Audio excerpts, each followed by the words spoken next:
समाधान है गुरुकुल कली अभिभावक मान प्रति संवेदनशील कर्तृपक्ष धर्मशिला धर्मशिला ब्लॉक हरिदासपुर ठारे छात्र अभिभावक और गुरुकुल पब्लिक स्कूल मध्य सृष्टि होता विवादर समाधान हो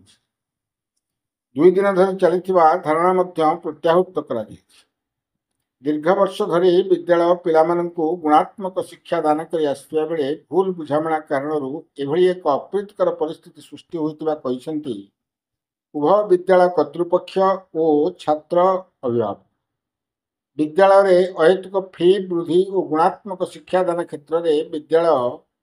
पछई जाइथिबा जो संदेह से मन सृष्टि होता बीईओ और अन्य अधिकारी मानक सहित साधारण बैठक पर दूर होता अभिभावक माने अनुभव करने पर धारणा प्रत्याहृत करने एक सहयोग मनोवृत्ति नहीं समस्ते आगक बढ़ा आह्वान दे मिलित प्रेस विज्ञप्ति माध्यम गणमाध्यम को जन धर्मशाला सुशांत कुमार गोच्छायत रिपोर्ट कांतिधारा प्लस। मो गहन गुरुकुल विद्यालय डायरेक्टर मु प्रिंसिपाल एवं मो परिवार अभिभावकगण उपस्थित अच्छा 11 वर्षर उन्नतिटा गोटे दिन में केबे दोहली जीवनी समस्तंकर परिश्रम समस्तंकर आशीर्वाद रे एही स्कूल केबे भी तार गुणात्मक मान को कौनसी क्षेत्र रे कौनसी समय रे पछघुंचा देनी आमर यही विश्वास अच्छी जे आपण समस्तंकर समर्थन रे आमे आर गुणात्मक मानर अधिका विकास करूँ। मु बीओ सार को एवं जिला अधिकारी को धन्यवाद देवी से आसिले से परखिले से जानिले जे गोटे देशर एवं ओडिशार मान्यता तुलना रे एही स्कूल रे अभिभावक मानकर आशा अनुजाई गुणात्मक मानर शिक्षा अच्छी। मु गर्वर सहित कहबी जे 7टी प्रदेश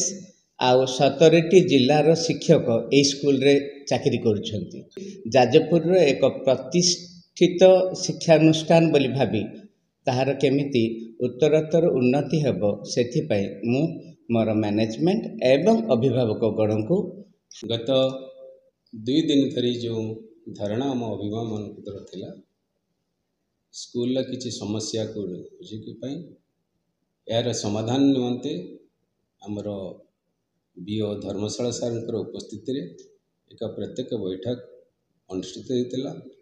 से जहाँ जहाँ आमर पिलांकर भविष्य उज्जवल भविष्य जहाँ आम आशा करूँ से विषय तत्वधान आलोचना होता यार समाधान पाई स्कूल कर्तृपक्ष संपूर्ण सहयोग करिए बोली आमको प्रतिश्रुति देते एवं जो समस्या विषय आम जापारू नथुलु से एक परिचालना कमिटी होई आगामी दिन में यार समाधान पाई स्थिर होइछि।